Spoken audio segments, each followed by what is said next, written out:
Happy Friday, everyone.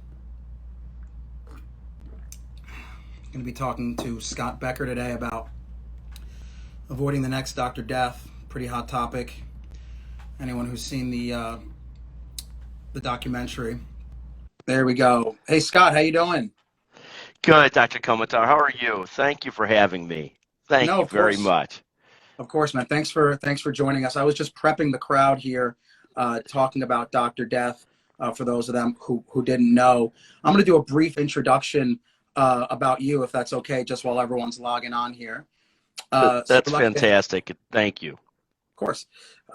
So I'm here with my friend Scott Becker. I was actually on his podcast a couple months ago, and that was a real pleasure. So now we have him on ours. Scott is a world expert on healthcare and hospital regulations. Scott served on the McGuireWoods Board of Partners and was chairman of the firm's National Healthcare Department. Of note, McGuireWoods has one of the best healthcare practices in the world. Scott is founder, publisher, and chief content officer of Beckers Healthcare and Beckers Hospital Review, both of which are internationally recognized with over 3 million views per month. Scott also produces the Becker Group Business News, the Becker Private Equity Podcast, and Becker Business Podcast. As background, Scott went to Harvard Law School, and he is a certified CPA as well.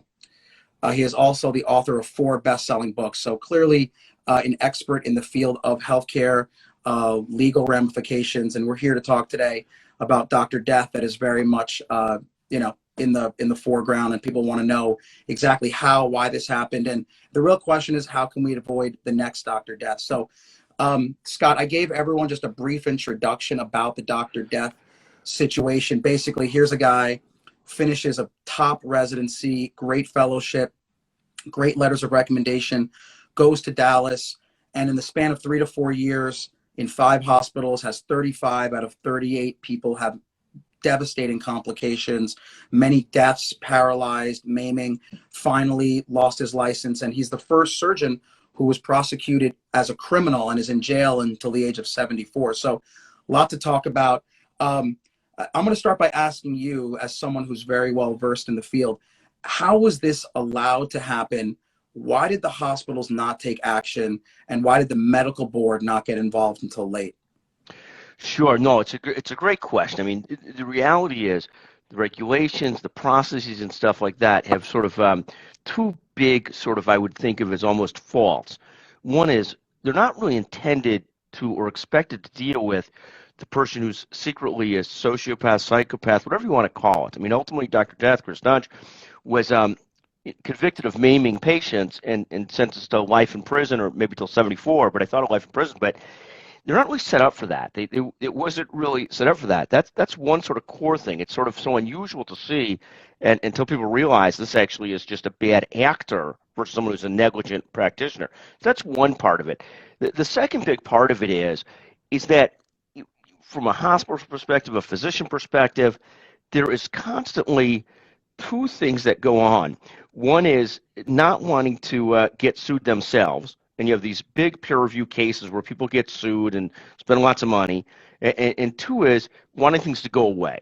And so if you look at sort of one of the worst examples of that is child abuse. You've seen that throughout different church institutions where cardinals, bishops, fathers, priests will go from church to church, not because people didn't know what was going on, but because they want it to be gone from their parish, from their area, and rather than completely go to war to get rid of the practitioner or that in that case the priest, it's easier to see it go on, to see it go away. It's not right, but it's sort of what happens. People don't want to get sued, and they just want to be done with the problem.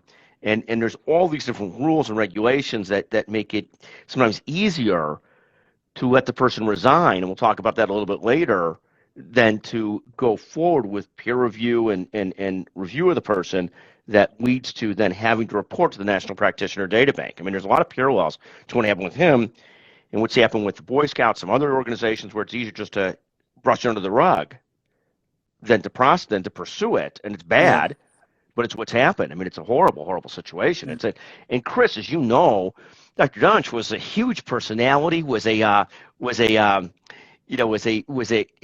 hard to ingratiate himself to people. So people that knew him, he was a very talented, personal, charming person who obviously had a psychopathic or very bad side too. I mean, it was a fascinating thing when, I wasn't all that familiar with the entire case until recently. And I'm like, oh my God, I remember talking to Dr. Dunch, years ago. He was very engaging, a fascinating thing to see this person become sort of a serious sociopath. But let me turn it back to you. Yeah, I mean, let me ask you a question. I guess everyone realizes that what he did, he's obviously on one end of the spectrum, clearly a sociopath, and he deserves to be in jail for life. But have we opened up Pandora's box, meaning that it's a very fine line, right? Everyone has complications, no matter how good of a surgeon you are, no matter how good of a doctor you are. People make mistakes, right? Human error. So how do you differentiate human error, expected complications, versus the next step, which is negligence, and then the next step, which is criminal? This is the first time a doctor has been prosecuted criminally for a complication. Are we opening up Pandora's box now where if a doctor has a complication, people are going to get a lawyer and try to put him in jail for every single Yeah, no, complication? I generally don't think so. I mean, what happens is I've seen through the course of our careers different physicians that have wholly different malpractice records than others. You follow me? But Hmm. there's a big difference between a malpractice record and somebody purposely trying to do harm. And so I mean, certainly you could end up presumably someone that goes in and operates under the influence of drugs could end up sort of past that negligence standpoint to a gross negligence to a criminal activity. I mean, and there was obviously lots of rumors of Dr. Dunch doing cocaine and some other drugs and stuff like that. I mean, you could open up that box, but it requires, it's typically the criminal prosecutions. It's not an individual citizen that does a criminal prosecution. That individual citizen who's hurt goes to a attorney, personal injury attorney. It's or malpractice attorney. It's then the attorney general's office, the assistant attorney general, the state's attorney's office. It's the mechanisms of the state that prosecute somebody for criminal behavior, and it's sort of what happens is you have to generally show that you could demonstrate that this person was either so reckless or purposeful. I mean, you'd have to sort of get to those spots, and I don't think of it as opening up a Pandora's box. I think that when people act in such a way, I mean, acting like, not to compare it to a Nazi war criminal, but when people act like he acted and purposely, at least evidence that purposely maiming people, that doing it on purpose, then it's a whole different case than a typical malpractice case. I mean, you and I've seen, I remember a physician years ago who had, 17, 18 malpractice judgments, and had it, and he wasn't criminal. He just shouldn't be practicing. Yeah, I mean, you can't do what people do as a lawyer, as a doctor, as almost anything, and not make some mistakes. I mean, have some, of course. in healthcare, it's brutal because you talk about measurement of how things went, how things turned out, and there's obviously what we think of as never events. The patient got paralyzed for some reason, versus lots of things that are in between that are not binary outcomes. In Yeah, some areas of medicine, they're binary. The person was, there's great stats on fertility doctors, and the person either got pregnant or did not, delivered a child or did not. Many of these things with spine surgery, all kinds of surgery, it's not binary. yeah. I mean, there are truly bad outcomes, but most outcomes are somewhere in between and hard to measure. Hmm. Well, let's talk about then how do we avoid the next Dr. Death? Because anyone who's seen that documentary, which is on Peacock right now, which is a great series, I recommend if you want to watch it. It's truly an amazing series. At the end of that, they're very clear. They say that the conditions that allowed Dr. Death to occur still exist. This will happen again. There will be a psychopath or just a horrific doctor who's allowed to, for many years, maim people without repercussions. Do you believe that that statement is true, that the conditions that allowed Dr. Dunch to do what he did, do those still exist? And if so, how do we prevent the next psychopath? Yeah, no, it's a great question. I don't think that you could argue that the conditions still exist. I mean, it becomes an aberrational thing. We hope that someone that's gone through all this medical school training, all these residencies, can't become a doctor until they're 31, 32 in that specialty, and that really be practicing outside of residency and fellowship till 31, 32. like anything, it's a very small segment of the population that you would think of as sociopaths or psychopaths or purposely trying to maim people. I mean, it's almost like the difference between that and a street criminal or any other criminal is this person happen to have the trust and a medical license and a scalpel and so forth, and others don't. But it's similar to, can you stop the next serial murder, the next gun rampage? You know, you know, you can't take away scalpels from every doctor. I mean, you Mm-hmm. just can't do it. Can you take away guns from everybody? Maybe, but probably not from criminals. But who knows? A whole different discussion, the Yeah. debate. But it's can you actually stop it? I mean, the real hope is, it's almost like a dog bites somebody. If you're an owner and your dog bites somebody, you're generally not negligent for the first bite. You're generally not in trouble for the first bite. But once you know your dog has a propensity to violence, then you could be in trouble criminally and be sued Mm-hmm. once the dog bites somebody else, a second person. The challenge, of course, with this is 35, 38 cases that went horribly, horribly badly. It's almost impossible. If somebody chooses to do this, it's almost impossible to stop it the first time because Of you're course. it's so close quarters you don't know, and the assistant, the nurses, everybody else in the room doesn't know that the neurosurgeons or spine surgeons doing this versus that. I mean, there's not another spine surgeon in the room typically to say, no, what are you doing? Why are you doing that? It'd have to be really unusual and really obvious for the other people in the room to understand what's going on, whether anesthesiologists, Yeah. nurses, et cetera, et cetera. It's when you start to have a track record that it becomes stoppable. Yeah. Unless there's some obvious sign. The Yeah. person showed up and was just drunk or high or Yeah. something of that sort. But or the person said, I'm going to maim this patient. Unless there's obvious signs, it's going to take a handle of these outcomes that are so aberrational Well, till let's you can talk stop about, the like you're person. saying, let's talk about, because you were talking about red flags track record, right? And that's kind of been your expertise, quality metrics. How do we grade doctors, hospitals? How do we know who is good and who is bad? As an expert in the field, Scott, what kind of reforms would you like to see? Do you think doctors need quality metrics? And if so, how? Because that's really complicated. Yeah, and so I think the reality is, Dr. Komatar, it was you would be better. I could facilitate and process, but you or someone like you would be far better at assessing what those quality metrics should be. You follow me? Like, like, like I can't judge whether an outcome's within the range of expected outcomes or within the bell curve of expected outcomes. Someone like you can, and then it becomes this very challenging issue.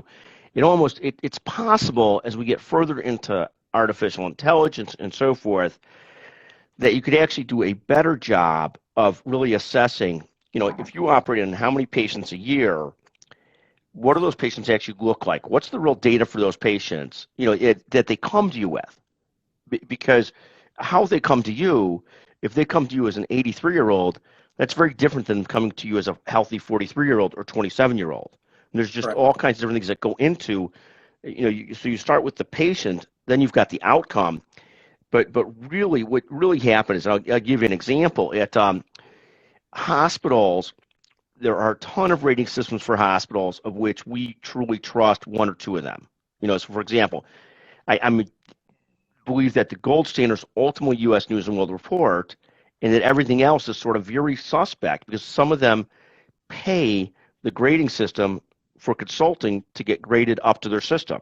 And it doesn't mean that they're not improving the hospital, but there's a lot of money flowing back and forth that makes me distrust those ratings.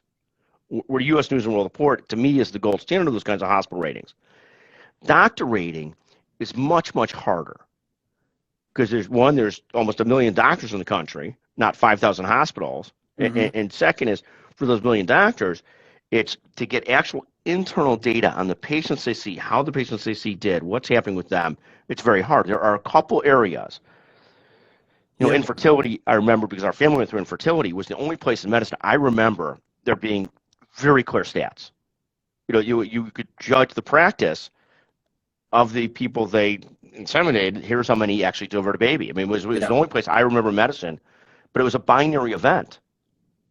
If you look at judging neurosurgery for a glioblastoma 4, a glioblastoma 3, does the person survive 22 months, 24 months, 30 months? who knows? But is it really, at this point in time, is it because the neurosurgeons did a better job of taking it out or not, or is it because the person responded differently or not well to vaccines, to other kinds of treatments, to immunotherapies, and so forth? And what condition did the patient come to you in? It's very hard to sort of Yeah. really quantify metrics on doctors. Years ago, we should do a list of doctors. This guy's a great doctor in this woman's a great doctor in this, stuff like that. We got out of that at Beckers Healthcare years ago because we couldn't really figure it out how to do it in a way that, lend credence to what was going on. Yeah, I mean, and so that's an excellent point. You guys tried to do it and realizing that it's so, heterogeneous the way doctors are. Some people take care of the more complicated cases. Some people take care of the more bread and butter. So how do you kind of even the playing field? It's good that you said that you guys tried to do it and realized it wasn't feasible. Let me ask you, are there any quality metrics for other professions, law, business? Are there any other usable metrics? It's a great question. For law, there's really not. I mean, once you get past as a person, there's obviously there's all kinds of anecdotal stuff where you survey peers and do those kinds of things. But we all know that the peer surveys can have more to do with PR and anecdotal evidence than true data-driven science about how good a lawyer is. You follow me? I mean, you could show up on the best lawyers in America because a handful of clients say great things about you, your peers say good things about you, and there's some assessment of, your peers really know who's a good lawyer, who's not. But at the end of the day, it's not very scientific or data-driven. So for lawyers, it gets down to the next thing is, you get to the very base concepts of how often has that person been sued? Are they sued often? Are they not? But that's not a quality metric. That's sort of a basic table stakes. Should the person be practicing or not? Or would you go to them or not? I mean, you have in all these other areas. We just recently looked at, redoing a bathroom, and we had a beautiful pitch from a company that does bathrooms, that specializes in bathrooms, and a beautiful pitch. And we'll get it done in a day or 2 days. We're going to be able to do this. It's going to cost this. And you go online, and the Yelp reviews on them were horrible. So you have that, and it's kind of anecdotal, but kind of like, why am I going to pick a company that's got all these sort of mixed reviews when I don't have to? And for doctors, it's very, very, it's very personal. You and I know there are doctors who have wonderful reputations because they work well and hustle's the wrong word, but they do a great job of developing and staying in touch with their communities and so forth. So everybody goes to that person for knee surgery, everybody goes to that person for this or that. And you and I also know, well, if I had something more complex, that might be a good doctor, but I'd rather go to this doctor, this woman doctor for that, or whatever it is. You follow me? We all know the more that, of course, you're in the field, you have a better sense to be able to make those differentiations. But I don't know how you do it on a massive scale and have it be real. Yeah, I would say, I mean, I totally agree with you. I think that having quality metrics that are accurate for physicians, I don't think is actually feasible. So moving away from that, and the question now becomes not can we grade doctors, but how do we avoid the next doctor death? And that brings to the question of, if you can explain, what is the National Practitioner Database, data bank? How does it work? And should that be implemented mandatorily if people have complications? Sure. So that's a great question. The National Practitioner Data Bank essentially deals with when somebody's brought up for any kind of peer review hearing, any kind of peer review issue, when they're questioned or somebody brings forward a complaint, the outcome of that complaint ends up in the National Practitioner Data Bank. But if somebody resigns from privileges, if they're forced to resign from privileges, if they lose their privileges, their staff privileges to practice at a hospital, it's got to be reported to the National Practitioner Data Bank. So that, and the idea being, if someone loses privileges is at one place, maybe okay, there was privileges at a couple places, the next health system is on notice that this person has been a problem, has been a real challenge, and so forth. And then there's different ways to sort of avoid reporting. So once you've started a medical staff bylaws peer review privileges hearing and process, the outcome has to be reported. But if somebody resigns before it gets started, then it doesn't get reported.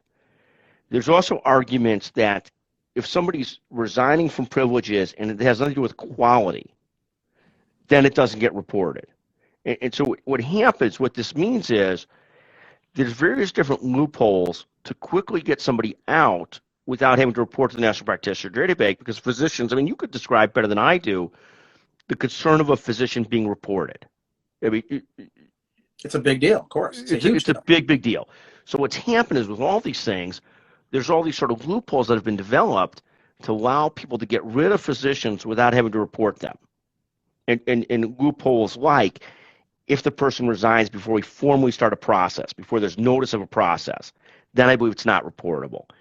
If you could make the argument that it's not reportable because it wasn't a quality issue, so somebody gets in trouble for harassment versus a bad behavior, but not quality of a physician, quality of a practice issue, it may not be reported. And it also, it's 100%. The issues on a lot of these things differ from state to state in terms of the processes and the bylaws and so forth, and how the state deals with them and the state license boards deal with them. But it is, it is very much so. There's ways to avoid reporting, and people often want to be reporting because they just want the physician gone, depending on what the physician did. If the physician did something as bad as Dr. Dunge, then you want to report it. And I don't know why in the first couple places it didn't get reported, and then, systems, surgery centers, everybody wants busy spine surgeons because it makes the economics go of systems. Mm-hmm. But even so what happens is the next place, unless there's clear and compelling evidence about a person, is sort of willing to take a chance on the person. But how do you prevent hospitals from wiping their hands clean, which is basically what happened 4 or 5 multiple times? Let's get rid of this guy. Let's get him out of here. Just like you said, it's better to go away. How do we prevent that in the future? How do we incentivize hospitals that they can't just wipe their hands clean, that if these complications are occurring, there has to be some type of trigger or red flag mechanism?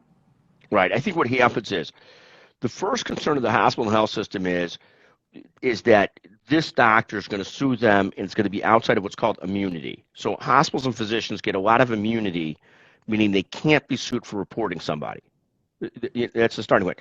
But of course, with everything in law, there's been exceptions built around that. So you might be able to be sued if you do it in bad faith.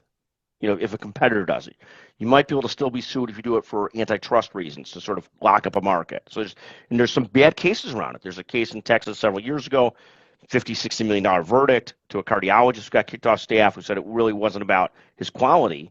It was about the other doctors wanted to keep him off staff and lock up referrals in business. So you have all these cases that come up. So the first thing the hospital worries about, are we going to be sued by that doctor? And so they first want to avoid that. The next part is, if a hospital didn't report and really should have known they should have reported, then ultimately the licensing board, the local healthcare authority, the state healthcare authority, plaintiffs' lawyers probably ought to sue that hospital, and say, you should have known that you purposely chose a path not to pursue, and then there's a whole set of different concepts that come with this. Like the hospital will work through it in an attorney-client privilege way, try and make sure they've got good reasons not to report, but it depends on how bad it is. A lot of it has to do with, at the end of the day, it's like every single thing in life, there's different gradations. So, for example, someone didn't show up to surgery and the patient's fine, that's one thing. Somebody purposely maimed somebody, that's a whole different thing. Yeah. I mean, let me ask you a question. People have often said that if you look at certain high-level jobs, right, military, Navy SEALs, high-level corporate executives, CIA, FBI, they go through psychological screening. Do you think that surgeons or just, doctors in general, should there be psychological screening, considering that someone can be very smart and potentially a total psychopath, and this person is taking care of patients? Do you think that there should be psychological evaluation of people going into medical school or going into residency or finishing residency? Yeah, it's a great question, and I don't know the answer to it. I mean, you could make the same argument for so many other professions where you've had debacles, where somebody's done a criminal act. And so I don't know. Obviously, you could say, well, a medical doctor's got a certain kind of trust that other people don't have, but there's so many places where there's been so much damage done by individual people that are sociopaths. So I don't know what the answer to that is. I mean, you've got this challenging, horrible situation we have going right now, as you know. We've got these looming, horrible shortages of doctors and nurses. And so what we need to do is make it easier, not harder to become a doctor. And that doesn't mean we need psychopaths as doctors. We don't. But we just have in an aging country of 330 million people, we don't have enough doctors and nurses. We don't have enough. And it's too hard right now to get into medical school, to go into residencies and stuff like that. So it's trying to hit this right balance. I mean, and I don't know, we're in a regulatory society. So do we, every time you have somebody that does something horrible, do we change the whole mechanism to where now we're going to add on for 800,000 to a million people a year psychological screening, like you could for cab and Uber drivers and truck drivers and all kinds of things? Or do you say this is an isolated debacle? Yeah. And I don't know what the right answer is. Yeah, I mean, I would say, this is the last question because I know you're super busy, Scott. Do you think that the general public can trust our current healthcare system? Well, I think what happens is our current health system is you're asking an impossible question. Can the public trust our government, Republican or Democrat? And the answer is probably not exactly, because you know as I know, if you look at these stats coming out of Israel on vaccines and stuff like that, we sort of know the Pfizer vaccine sort of about 6 months tends to lose its efficacy. The Moderna one a bit longer, but the government immediately comes out and says we all need a new shot in 8 months. When we know we're sort of gaming it, because they probably thought, well, it's really 6 months for Pfizer, 8 months for Moderna, but we don't want to rush on the bank. So you get into, can people trust our government? And I don't mean to be a conspiracy theorist on either side, but it's constant that there's not total transparency from a government standpoint about healthcare, left or right, Democrat or Republican. I think both sides are sort of like, you can't really trust either. Can you trust your health system? I think largely your health systems, your nursing people, your doctors, your everyday works in health systems, and there are exceptions, by and large, are relatively trustable people. They might be exhausted, and they're all different parts of their career. Some of them may be burnt out, but largely, I think, like in most professions, probably more so in doctors and nursing, you largely have, if you're going to look at a bell curve, you have a continuum of people that are probably very good people. So can you trust them? It's imperfect, but can you trust them, given how exhausted they are and everything else? It's a different question. But could you trust the profession in general? I tend to think more so than many other professions. Yeah, I totally agree. Listen, Scott, I'm going to wrap it up. Thank you so much. This was an amazing conversation, especially someone like yourself who's an expert both in healthcare and the legal system. Great to hear your opinion on something so controversial like Dr. Death. I agree with everything you said. I also want to reinforce that people should trust their doctors, should trust their healthcare system. Just because there's one maniac out of, like you said, 1 million doctors, obviously should not change the entire system. So again, Scott, thanks for all your information. Thanks for your time. You have a great weekend, bud, okay? What a great pleasure to be with you. Thank you so much. And continue good luck and go Canes. Take care. Bud. Take care.